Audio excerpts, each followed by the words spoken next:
Қаңлы мемлекеті біздің заманымыздан бұрын 2-ші ғасыр мен біздің заманымыздың 5-ші ғасыр аралығында қазақ жерінде құралған алғашқы мемлекет бірлестіктерінің бірі. Біздің дәуірімізге дейін 2-ші ғасырда қазіргі Қазақстан жерінде Қытай елшісі Джан Цзянның мағлұматы бойынша тек қана қаңлыларды көрген. 6-ші ғасырдан 12-ші ғасырға дейін Қаңлы Қаңха Хорезм мемлекеті деп аталды.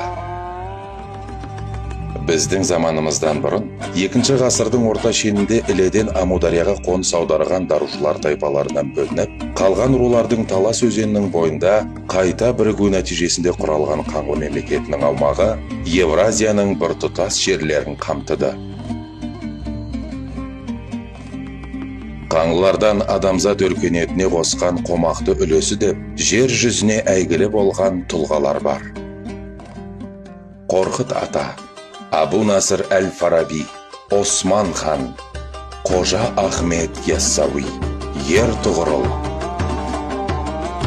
Қаңлы түркі әлемінде тамырын терең жайып, кең тараған өркендеп өскен өміршең этнос.